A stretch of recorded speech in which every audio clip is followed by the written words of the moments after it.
அதெல்லாம் சொல்கிறாங்க இல்லையா, இந்த மாதிரி பிரச்சனையெல்லாம் இல்லாமல் ரொம்ப நல்லாயிருக்கும்.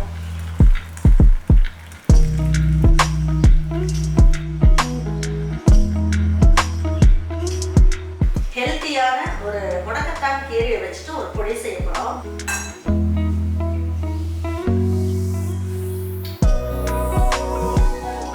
உண்மையாகவே சொல்கிறேன், நான் செஞ்சேங்கிறதுக்காக சொல்லலை, நீங்கள் செஞ்சு பார்த்தீங்கன்னா உங்களுக்கு தெரியும் இதோட சுவை எப்படி இருக்குன்னு.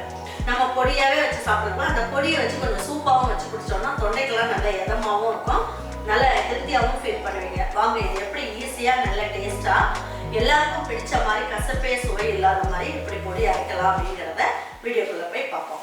நம்மளோட சேனலில் சப்ஸ்கிரைப் பண்ணாதவங்க சப்ஸ்கிரைப் பண்ணிக்கோங்க. சமையல் குறிப்புக்கள்லாம் உடனே உங்களுக்கு வேணும்னு நினச்சிங்கன்னா பக்கத்தில் இருக்க பெல் பட்டனை அழுத்தி வச்சுக்கோங்க. அப்படியே ஃபேஸ்புக், இன்ஸ்டாகிராம், ஷேர் சேட்டை ஃபாலோ பண்ண மறந்துடாதீங்க.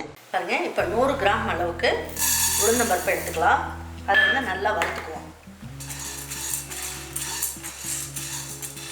நீங்கள் இதுக்கு பதில் நீங்கள் வந்து கருப்பு உளுந்து சேர்த்தாலும் சேர்க்கலாம். நான் இன்றைக்கி வெள்ளை உளுந்து சேர்க்குறேன்.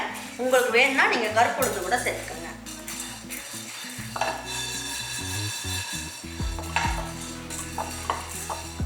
நல்லா வந்து மொறுமொறுன்னு வறுத்துக்கணும், கருக விட்டுறக்கூடாது.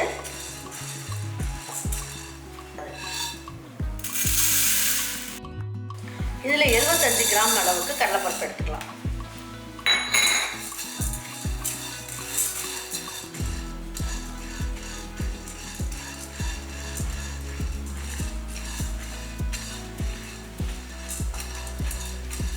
நல்லா வந்து வறுபட்டுருச்சு.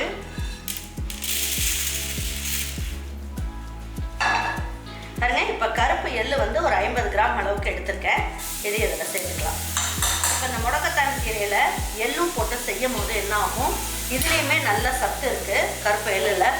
அதனால் நம்ம வந்து கருப்பு எள்ளும் சேர்த்துக்கலாம். கருப்பு எள்ளு, வெள்ளை எள்ளு எது வேணாலும் நம்ம சேர்த்துக்கலாம். நான் இன்றைக்கி வந்து கருப்பு எள்ளு சேர்த்துக்கிறேன். வெள்ளை எள்ளோட கருப்பு எள்ளில் நிறைய சத்துக்கள் இருக்குது.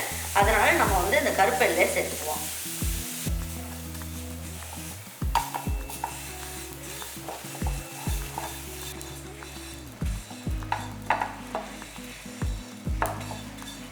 வீட்டில் யாராவது மாசமாக இருக்கவங்களுக்கு உடம்பு கை கால் வலி அந்த மாதிரிலாம் இருக்குது அப்படின்னா நீங்கள் முடக்கத்தான் கீரை மட்டும் போட்டுக்கோங்க. இந்த எள்ளை மட்டும் அவாய்ட் பண்ணிக்கோங்க. சாதாரணமாக வீட்டில் எல்லாருமே சாப்பிடலாம். மாசமாக யாரும் இல்லைன்னா இதே மாதிரி எள்ளு போட்டு அரைச்சி கொடுத்துக்குங்க. ரொம்ப ஹெல்த்தியாக இருக்கும். நல்லா வறுபட்டுருச்சு.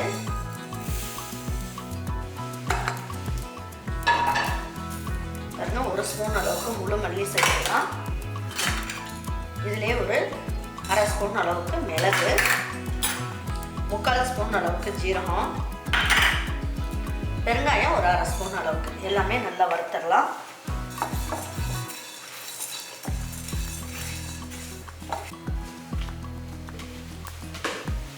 பாருங்க, இதுலேயே வந்து நான் என்ன பண்ணியிருக்கேன், ஒரு 8-9 காஞ்ச மிளகாய் போட்டுக்கலாம்.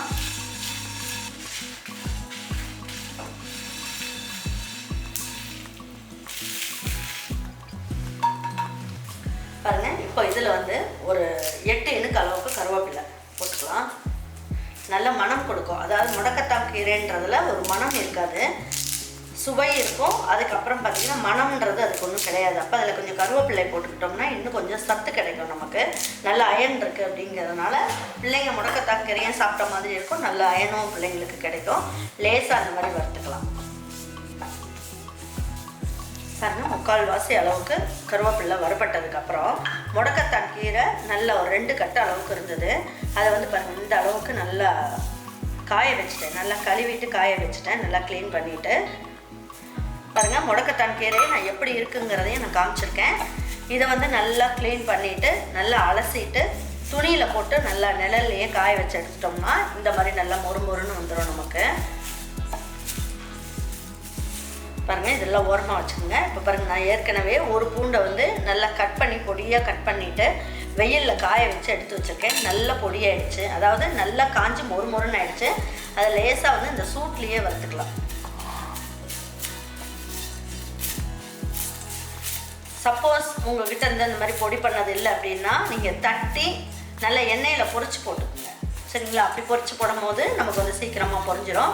நான் வந்து ட்ரை ரோஸ்ட்டாக போட்டிருக்கேன். இப்போ நல்லா காய வச்சுட்டு ட்ரை ரோஸ்ட்டாக போட்டுட்டேன். இப்போ இதையும் எடுத்து போட்டுக்கலாம்.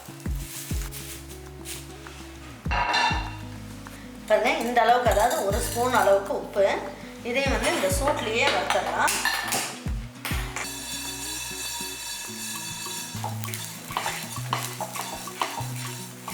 பாருங்க நல்லா வந்து பொடி, அதாவது இந்த உப்பையுமே நல்லா வறுத்து போடும்போது உங்களுக்கு வந்து சீக்கிரமாக பொடி வந்து நமக்கு போகாது. இதெல்லாமே கொஞ்சம் அப்படியே ஆறட்டும். பாருங்க எல்லாமே ஆறிடுச்சுப்போ. ஃபஸ்ட்டு என்ன பண்ணலாம், அந்த கீரை அப்படியே இருக்கட்டும், இது எல்லாம் அப்படியே போட்டுடலாம். ஃபஸ்ட்டு காஞ்ச மிளகாய், பருப்பெல்லாம் கொஞ்சம் போட்டுடலாம். அதுதான் கொஞ்சம் அரைப்படுறதுக்கு லேட் ஆகும்.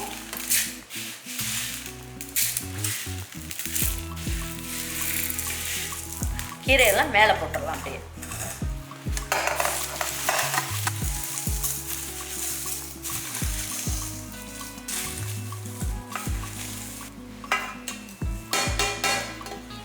பாருங்க இப்போ அரைச்சிட்டு வந்துடுறேன். இந்த மாதிரி பொடி வந்து நல்லா கொஞ்சம் குறைப்பாக இருக்கணும். இந்த அளவுக்கு காரமே போதும், கரெக்டாக இருக்கும்.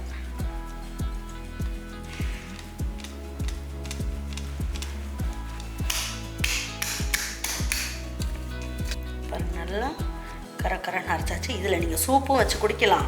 அதே நேரத்தில் நீங்கள் இட்லி தோசைக்கு சாதத்துக்கெல்லாம் பொடியாகவும் போட்டு சாப்பிடலாம், ரொம்ப நல்லாயிருக்கும். பாருங்க இப்போ இந்த பொடி அரைச்சாச்சு. இதில் வந்து நம்ம என்ன பண்ணலாம், ஒரு 200 ml அளவுக்கு தண்ணி ஊற்றிக்கலாம். பாருங்க இப்போ அதில் வந்து 1 ஸ்பூன் மட்டும்தான் நான் சேர்க்க போகிறேன். இப்போ அது 1 டம்ளர் அளவுக்கு தண்ணிக்கு, 200 ml தண்ணிக்கு 1 ஸ்பூன் அளவுக்கு முடக்கத்தான் கீரை பொடி சேர்க்கிறேன்.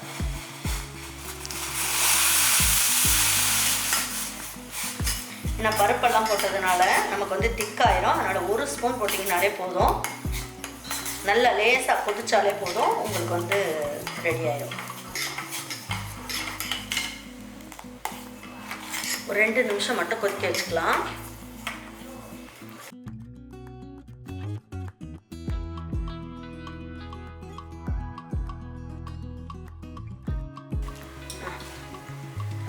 பாருங்க இப்போ வந்து என்ன பண்ணலாம், இதை வடிகட்டிடலாம்.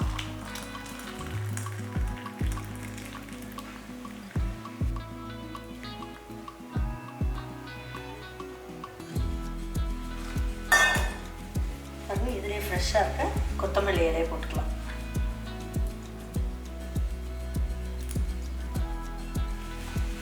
பாருங்க இந்த மாதிரி குடிக்கும் போது நல்லா கலந்து விட்டு குடிங்க.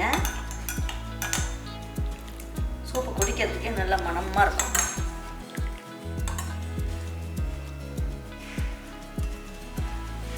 பாருங்க இந்த பொடி வந்து நல்லா மேலால் அப்படி போட்டுக்கலாம். டெய்லியுமே 1 ஸ்பூன் போட்டு நீங்கள் சாதம் சாப்பிடுங்க. இதுக்கு நெய் போட்டாலும் சரி, அப்படி இல்லைன்னா நல்லெண்ணெய் போட்டாலும் சரி, ரெண்டுமே நல்ல டேஸ்ட் கிடைக்கும். உங்களுக்கு எது பிடிக்குதோ நீங்கள் வந்து சேர்த்துக்கோங்க.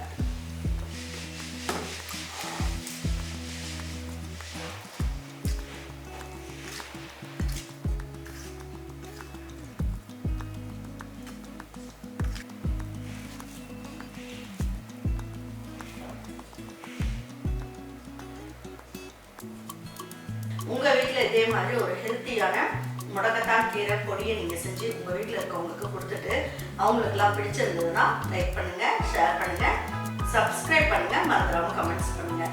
தேங்க்யூ ஃபார் வாட்சிங் ஈரோடு அம்மாச்சி சமையல். தேங்க்யூ.